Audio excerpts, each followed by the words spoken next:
First ever factory outlet Mukunda jewelleries Kukatpally Khammam Kothapet Somajiguda Hanumakonda and Suchitra. నమస్కారం అమ్మా. నమస్తే. అమ్మ, మనం ఏదన్నా గట్టిగా ఒక కోరిక కోరుకుంటే అది ఖచ్చితంగా నెరవేరుతుంది. అదే లా ఆఫ్ అట్రాక్షన్ అంటారు. అలాగే మనం ఏదన్నా మేనిఫెస్ట్ చేసామంటే, గట్టిగా నమ్మకంతో ఉన్నామంటే అది ఖచ్చితంగా మనం సాధించుకోవచ్చు అని చెప్పేసి చెప్తూ ఉంటారు. సో ఆ మేనిఫెస్టేషన్ ప్రాసెస్ ఎలా ఉంటుంది, దాన్ని ఏ విధంగా మనం కైవసం చేసుకోవచ్చు అన్న విషయాలు తెలుసుకోవాలనుకుంటున్నాం అమ్మా. లా ఆఫ్ అట్రాక్షన్ అంటే ఏంది? ఈ విశ్వం మొత్తము భూమి ఉంది, ఆకాశం ఉంది, నీరుంది, గాలి ఉంది, సూర్యుడు ఉన్నాడు. ఈ పంచభూతాలతో అటాచ్మెంట్ పెంచుకోవాలి. లా ఆఫ్ అట్రాక్షన్ అంటే ఏదో కూర్చొని కోరికనంగానే విషయంలో చూడగానే కోరికలు తీరవు. దానికి ఒక ప్రొసీజర్ ఉంది.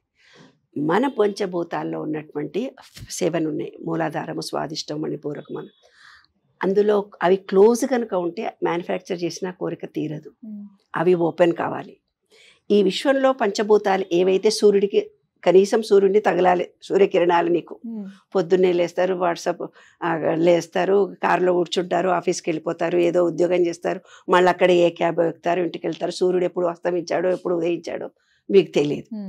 మరి అలాంటి జీవన విధానంలో ఇప్పుడు హార్మోన్స్లో ఎన్నో తేడాలు జరుగుతున్నాయి. కాబట్టి ఖచ్చితంగా సూర్యరశ్మి కిరణాలు మన బాడీకి తగలాలి ఫస్ట్.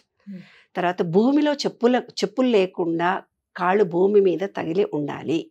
ఆ భూమితో అటాచ్మెంట్ మీకు ఉండాలి. తర్వాత ఈ గాలిని స్వచ్ఛమైన గ్రీనరీలో మీరు గాలిని పీల్చుకుంటూ ఉండాలి ఏమ్మా. తర్వాత నీళ్ళల్లో షవర్ ఆన్ చేసుకుంటాం, ఒక బకెట్ నీళ్లు స్నానం చేస్తాం, అంతే కాదు.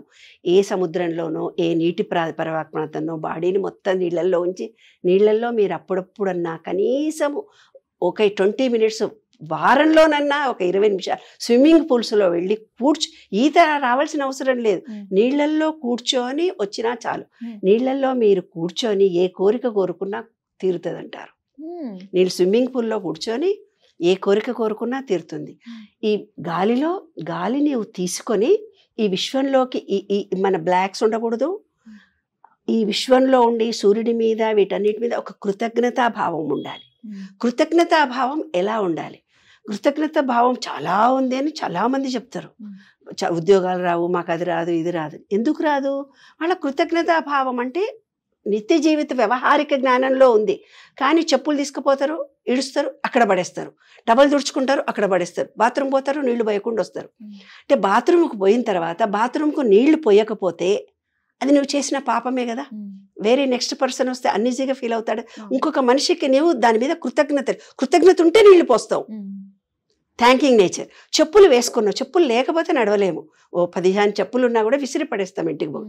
ఆ చెప్పులను జాగ్రత్త పెట్టి అప్పుడప్పుడు కడిగారా మీరు అనడన్నా?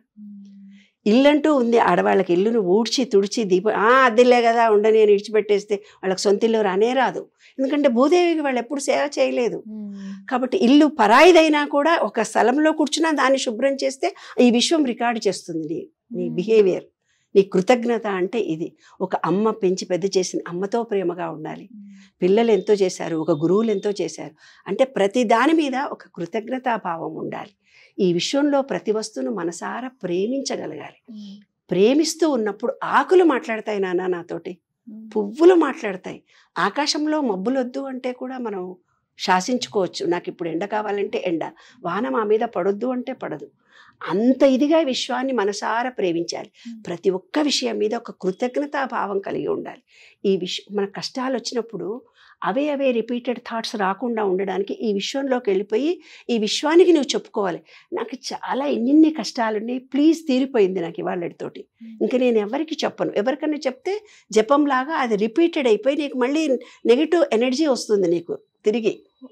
ఎవరికి చెప్పుకోకూడదు. దేవుడి గదిలో ఉండే ఎవరికి ఎన్ని కష్టాలు వచ్చినా మ్యానుఫ్యాక్చర్ చేసే ముందర ఇవన్నీ వ్యవహారాలు తెలుసుకోవాలి. మ్యానుఫ్యాక్చర్ చేసే ముందు తనకు అప్పులున్నా, కష్టాలున్నా, బాధలున్నా దేవుడి గదిలో దేవుడికి చెప్పి నీళ్లు పోసి వదిలిపెట్టి రావాలి. లేదంటే విశ్వంలోకి వెళ్ళి ప్రశాంతమైన మనసుతో కూర్చొని థ్యాంక్ యూ గాడ్, నాకు ఇప్పుడు ఎన్నో ఇబ్బందులు పడ్డాను నేను, ప్లీజ్ అవన్నీ వదిలిపెట్టేశాను. అవన్నీ వదిలిపెట్టేసి గాలితో ఆ బాధను బయటికి తీసేసేయాలి. మనసులో ఇంటర్నల్గా ఒక వ్యక్తి నిన్ను బాగా కచ్చితో తిట్టాడు, అతని మీద నీకు కోపం ఉంది, కానీ అతన్ని ఇగ్నోర్ చేసి నువ్వు బ్రతుకుతున్నావు. కానీ అతన్ని బాధ పెట్టినటువంటి బాధ నీలో ఇంటర్నల్గా ఉంది. అతని మీద నువ్వు పాజిటివ్ ఎనర్జీ ఇచ్చి థ్యాంక్ యూ అంటూ అతనిని పూర్తిగా మర్చిపోగలగాలి. ఇంకా ఎక్కడ కూడా ఆ సంఘటన మీద నీ మనసులో కోపం ఉంటే లా ఆఫ్ అట్రాక్షన్ నీకు జరగదు కదా నాన్న. కాబట్టి ఏదైతే నీవు మనసులో అనుకున్నావో లేదంటే నీళ్లు తీసుకొని ఒక బకెట్లో ఉప్పు వేసి దాంట్లో నీ బాధలన్నీ పోయినట్టుగా నీ బాధలన్నీ భూమి నీళ్ళల్లో ఉప్పు వేసి 2 కాళ్ళు పెట్టి నైట్ పడుకునే ముందు 2 చేతులు ఇలా పెట్టి నీలో ఉండే బాధలు కష్టాలు ఎక్కెక్కి ఏడవాలనిపిస్తే ఏడ్చేసే, ఈ భూమికి ఇచ్చేసాను, ఇంకా నాలో ఏమీ లేవు, పాజిటివ్ ఎనర్జీతో నిండిపోయాను, నాలో నెగిటివిటీ మొత్తం తీసేసాను అనుకో. ఈ చేయి రాదు నాన్న. అంత బలంగా లాక్కోవాలి మనం. అంత కష్టంగా ఉంటుంది, చేయి పైకి రాదు. అంత బాధలు నెగిటివ్ మనలో ఉంటుంది.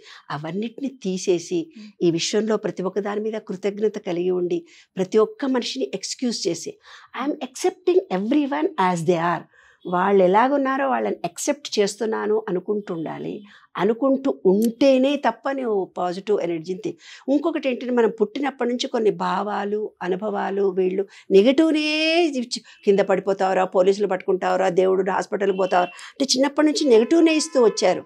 ఆ నెగిటివ్ భావాలు మనలో చాలా ఉన్నాయి. అవన్నిటిని తీసేసి పాజిటివ్ థింకింగ్ రావాలి.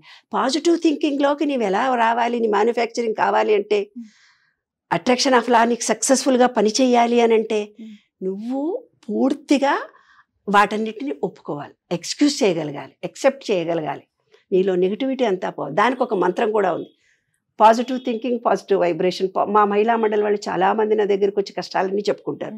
ఫస్ట్ నువ్వేం చేయి, పాజిటివ్ థింకింగ్ పాజిటివ్ వైబ్రేషన్ అని ఒక 18 రోజులు 45 రోజులు నువ్వు చెయ్యి. ఆకాశంలో విశ్వంలో కూర్చో, ప్రశాంతంగా కూర్చో. Positive thinking positive vibration, positive thinking positive vibration, positive thinking positive. అప్పుడు నీకు పాజిటివ్ థింకింగ్ చేయడం అలవాటు పడుతుంది, నీలో నెగిటివిటీ పోతుంది కొన్ని టెక్నిక్స్ వల్ల. అప్పుడు మనం ఏమనుకుంటే అది జరుగుతుంది. అంటే ఇప్పుడు మనం ఏదన్నా అనుకున్నది జరగాలంటే అది విషయం ఎంత టైం తీసుకుంటుందమ్మా? ఎంత టైం తీసుకోదు, 2 నిమిషాలలో 3 రోజులలో తీరిపోతుంది, 2 గడియల్లో తీరిపోతుంది. ఎలా తిరిగిపోతుంది? నీ పరివర్తనలో అంత స్వచ్ఛత, నువ్వు ఏదనుకుంటే అది జరిగే స్థితికి నువ్వు మారాలి. విశ్వంలో సంపూర్తిగా ప్రేమించాలి, పూర్తి నమ్మకం కలగాలి. అంటే చిన్న ఉదాహరణ ఒకటి చెప్తా. పూర్వకాలంలో ఒక కారు దగ్గర ఫోటో దిగేవాళ్ళం, ఎగ్జిబిషన్లో నుమాయిషన్ వచ్చేది, నుమాయిషన్ అటువంటి కారు కావాలని మన సబ్ కాన్షియస్ మైండ్కి రీడ్ చేసి పెట్టుకుంటాం. మన సబ్ కాన్షియస్ మైండ్లో నెగిటివ్లు చాలా ఉంటాయి, ఆ నెగిటివ్లను తీసేసుకోవాలని ఇందాక చెప్తాం. ఆ సబ్ కాన్షియస్ మైండ్లో ఫీలింగ్ ఏముండాలి నాన్న అంటే, ఆ కారు అయితే నాదైతే బాగుండనే ఫీలింగ్తో అతను ఫోటో దిగి వెళ్ళిపోయాడు. అతను ఎప్పుడు ఆ కారు ఆ ఫోటోను చూసుకుంటూ ఉండేవాడు. అతనికి ఉద్యోగమే వచ్చి ఆ కారు కొనుక్కుంటాడు. అంటే నీకు సబ్ కాన్షియస్ మైండ్లో ఫీలింగ్తో ఇవ్వాలి. ఫీల్తో ఇచ్చినప్పుడే ఈ సబ్ కాన్షియస్ మైండ్ ఈ విషయం రికార్డ్ చేసుకొని నీది అనుకుంటు మ్యానుఫ్యాక్చర్. ఉట్టి కోరిక కోరితే తీరదు. ఒక ఇల్లు కావాలంటే ఆ ఇల్లు నాకు అయిపోయింది అనుకో, దేవుడి దగ్గరికి పోయి నువ్వేం మొక్కుతున్నావు, నాకు ఇల్లు కొడితే బాగుండు దేవుడా అని ఊపిరి తీసి అన్నావు, కోరిక తీరదు. గాలి తీసుకొని మ్యానుఫ్యాక్చర్ చేసుకొని నాకు ఇలాంటి ఇల్లు అయితే బాగుంటుంది నేను కోరుకుంటే తప్పకుండా నా కోరిక తీరింది అని గాలి పీల్చుకోవాలి, అప్పుడు కోరిక తీరుతుంది. గాలి తీసుకొని కోరిక తీరాలి. కొంతమంది ఏం చేస్తారు, అబ్బా ఇప్పుడే గాలి తీసుకున్నాను అప్పు చేస్తారు, అప్పు చేసాం ఇప్పుడే గాలి పీల్చుకున్న తల్లి ఇన్ని రోజులు గాలి తీసుకొని అప్పు తీర్చినా అన్నారు కదా, ఎప్పుడు అప్పు చేస్తూనే ఉంటారు వాళ్ళు. ఎందుకంటే గాలి తీసుకున్న అప్పు అన్నారు.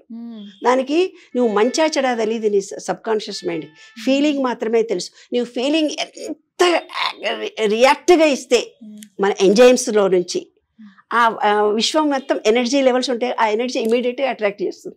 అటువంటి పరిస్థితులు నీ చుట్టూ ఏర్పడిపోతాయి.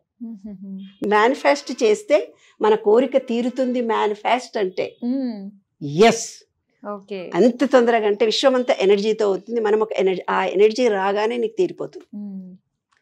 కానీ నిజంగా చాలా బాగుందమ్మా. కాకపోతే ఎప్పటికప్పుడు వచ్చే ఆ నెగిటివ్ థాట్స్ నుంచి మనం బయటపడుతూ ఉండాలంటే. నెగటివ్ థాట్ ఏదైతే ఉందో అన్ని రోజులు నీకు అనుకునేవి జరగదు. వాళ్ళకి ఎప్పుడు నెగటివ్నే జరుగుతూ పోతుంటుంది. నేను పోతే ఉద్యోగం వస్తుందా, ఇప్పుడు అప్లికేషన్ పెట్టమన్నావు పెడతానా అని ముందే అంటారు. అనే వరకు అది జరగదు అనమాట. స్టార్టింగ్ లోనే నిరుత్సాహం. అలా కాకుండా ప్రతి దానికి కృతజ్ఞతతోటి మనం చక్కగా మాట్లాడితే గనక డెఫినెట్ గా విశ్వం మనం అనుకున్న కోరికను నెరవేరుస్తుంది 100%. ఎంత కాన్ఫిడెంట్ గా మీరు చెప్పినందుకు మాకు ధన్యవాదాలు. ఫీలింగ్ తో ఇవ్వండి అంతే.